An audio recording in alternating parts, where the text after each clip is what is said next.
Welcome back. You're still watching Media Monitor. Now, with a short moment or so, we're going to be taking a look at what's been on the front pages and the back pages, middle pages of your newspapers. But in the meantime, though, we're going to first look at trending stories and what's been happening on social media in this past week. This package has been compiled for us by our SABC Digital News Division. Let's take a look at what's been happening.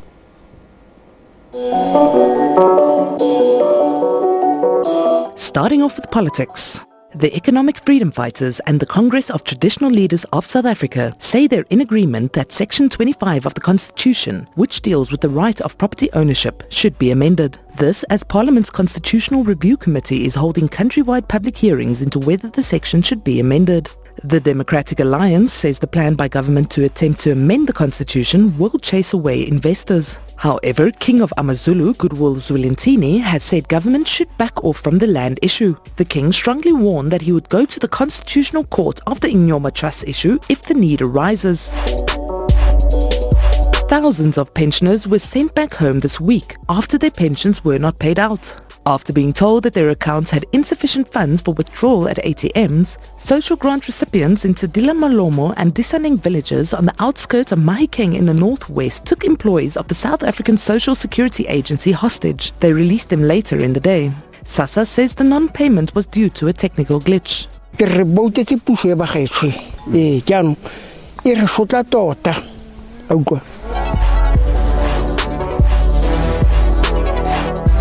A newly formed organisation, People Against Petrol and Paraffin Price Increase, is warning that government will face a national shutdown on July 27th if they do not immediately address issues around fuel price increases. This week, the price of petrol and diesel went up by around 26 a litre, paraffin by 22 cents a litre, and LP gas by 37 cents a kilogram. This is the fifth time that prices have increased since the beginning of the year. On to lifestyle trends. The name of the city of Saints, Grahamstown, has been changed to Makhanda. It was gazetted after a public consultation process took place. Makhanda was a Xhosa warrior and spiritual leader who fought against British colonization. He is credited with attempting to unite the Xhosa in their struggle against the British Empire. The name change coincides with the National Arts Festival, popularly known as the Grahamstown Arts Festival, an established global brand. A cold front has the country in a tight grip, but as per usual, users on social media are seeing the lighter side of things.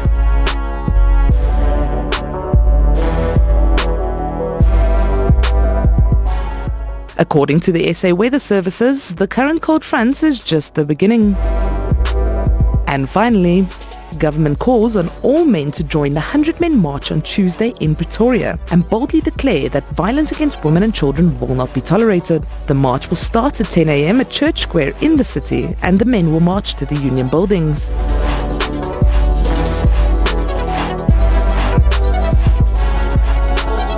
That's it for your social media wrap. For SABC News in Auckland Park, I'm Nina Westhuizen. All right, thanks to our Digital News Division, and that is pretty much, I guess, what's been resonating with people in general. Mello, did anything stand out for you there that you want to comment on a little bit more? I mean, obviously, the Contralesa EFF issue, that for me, I mean, it's something big, right? Because, I mean, up until now, the EFF has sort of been operating on the fringes, if you like. I mean, they in Parliament, so Parliament gave them a little bit of that legitimacy. But then what often one needs in a political movement that's going to change the country is that you need other institutions and other spheres of society to start giving you legitimacy by throwing their weight behind you. So it was very interesting that Contralesa came and threw their weight behind EFF in some aspects, right? Because if you listen to that press conference, is that with a lot of the issues that the EFF is raising, the Contralesa was very much agreeing. And the concession that I think they got out of the EFF was the EFF to say that, no, what, we'll leave you traditional leaders, won't interfere with you, but you just support us on this land issue. So for me, I think that's a big issue, and it should, to some extent, worry the ANC, right? Because the ANC, for the longest time, has sort of like had a monopoly on like having exclusive relationships with all of these social actors within society, and that has progressively made it difficult for other parties to make inroads. So now what the EFF is doing almost is like it's replicating the ANC strategy and in some way beating them at their own game. So I think they should be worried. And if you look in the city press today, there was a story that Cyril Ramaphosa has gone now to King Goodwill Zwelithini, promising him that, no, you know what, we won't touch your land and so on. But then obviously this raises constitutional issues, right? All right, so you know, being a skeptic and sort of watching this and unfold, people might be saying, look, we're now going into an election cycle. How much of this is genuinely about solving a land issue, and how much of it has become embroiled in we need to, this conversation has been put on the table by the EFF at one point. ANC supposedly sort of joined the story. How much of this is this about managing potentially an election issue? Now, obviously, I mean, you can't divorce the electioneering out of this thing, right? But then ultimately what happens is that within society, within the popular culture and popular discourse, there are sort of people that naturally rise as being drivers of conversation, being dominant, being thought leaders, if you will, right? And what is happening with some of these issues is that the ANC is getting dribbled and outmaneuvered in these issues, right? So necessarily then they lose their position as sort of like being the dominant pole of popular discourse within society, right? In as much as you can argue that the EFF is just electioneering and they're not being legitimate, but ultimately there's something tangible that the ANC is losing, and it's that position. I mean, obviously people have claimed that the ANC has already lost the moral dominance within society as being that morally upright party with that legitimacy that they had from having fought apartheid, right? So now on this front, now they're losing some of that political legitimacy and thought leadership legitimacy because of other people are coming in. So this is over and above whether or not this EFF is being serious. But then there is obviously the issue that actually, you know what, the EFF is just electioneering. They're just looking to look after their own interests. They're actually not really going to solve people's problems on the ground. And that is a concern that I share, right? Because we do not really know the motives and intentions of what the EFF, whether or not they'll be able to follow through with what they're saying, right? It all sounds good on paper, it all sounds good when they say it in press conferences, but are they actually going to be able to follow through in a way that actually benefits the people on the ground? All right, okay. Well, let's take a look at the papers now. And the front pages are all running with one story. And that's Duduzane Zuma coming back to South Africa. And what brought him back was the passing of his younger brother. Yes. So, but that story hasn't really been the one that's been told too much today. It's about him appearing in court. Your reflections and thoughts about how the story is being told from what you've seen on the front pages of the paper?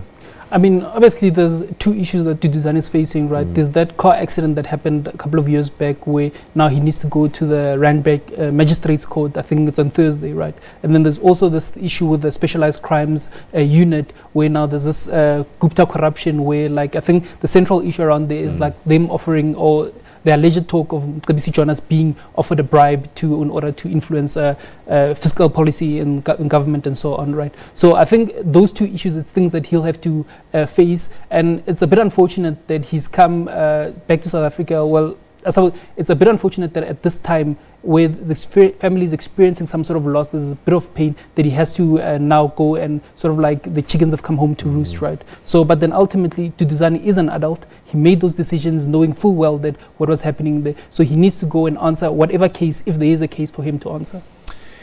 So I think there's the Sunday Times, I can't remember which paper, at the bottom of that, the paper did talk about the son Vusi's funeral. Yes. And there the president said that he felt that the media and the way that the media reported stories contributed in part to the health of his son and his passing, and that he was very unhappy about the media. Can the media be brought to account in how it tells stories and the ultimate health of people, or do we just tell those stories regardless of the potential consequences, if it's true that lupus can be complicated by newspaper reports? I think for me, a fundamental issue here that we need to draw a distinction on is between a private citizen and a public servant, right?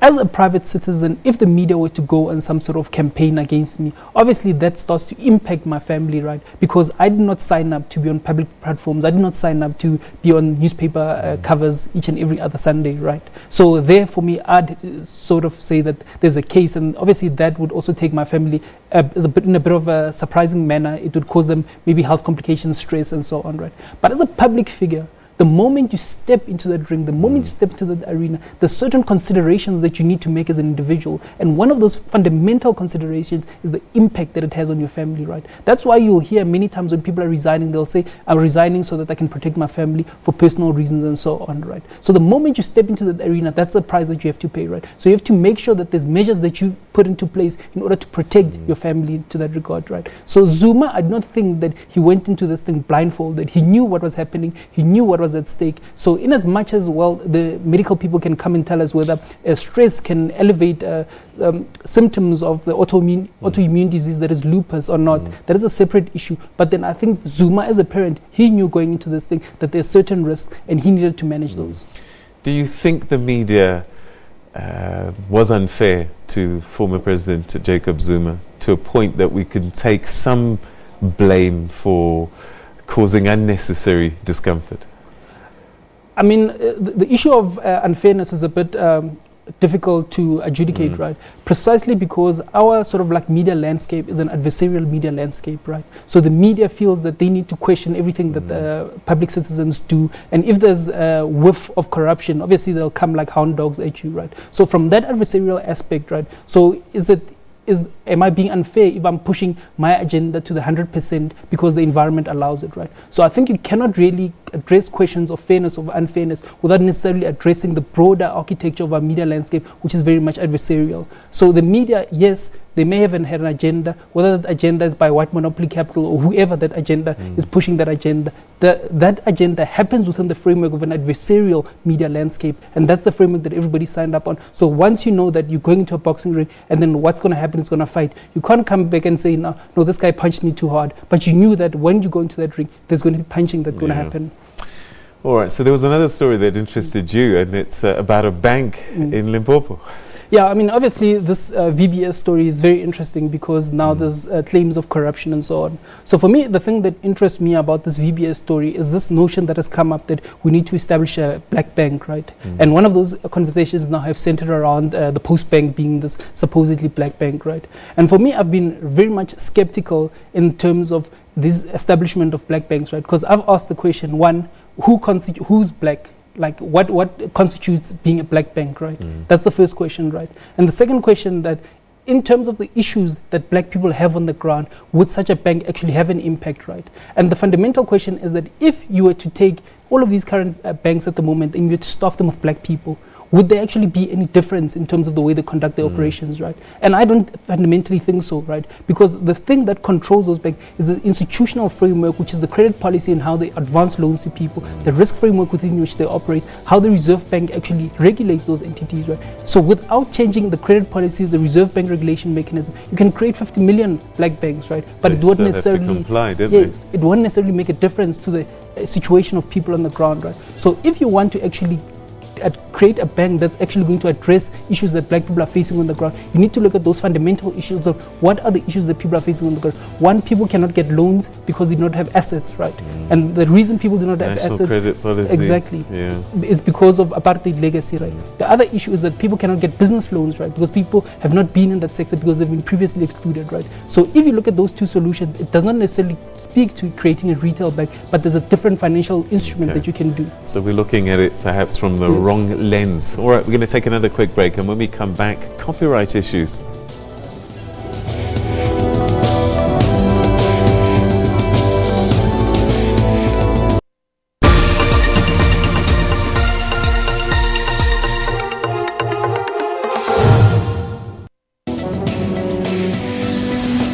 So TB continues to be the top infectious killer worldwide, claiming 4,500 lives a day. It is estimated that approximately 1% of the global population is autistic. So if you're on a medical aid, how well do you understand the benefit structure and how your medical aid generally works? And if you're not on a medical aid, have you considered belonging to one? So how much and what should you know about this condition? Is it curable?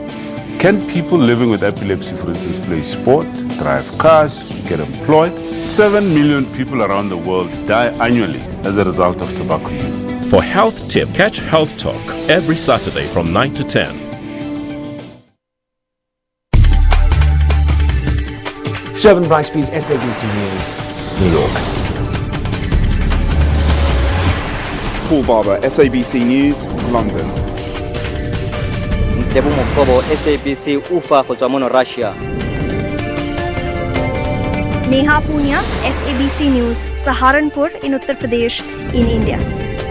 Other than that, I've enjoyed every single moment of it.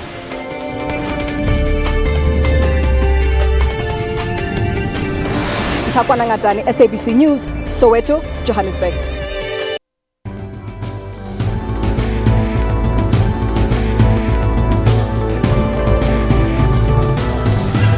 Welcome back. We're starting to come to the end of this week's edition of Media Monitor. But one interesting story: EU lawmakers voted on Thursday against opening talks with EU countries about a copyright overhaul aimed at making Google, Facebook, and other tech giants share revenues with publishers, broadcasters, and artists.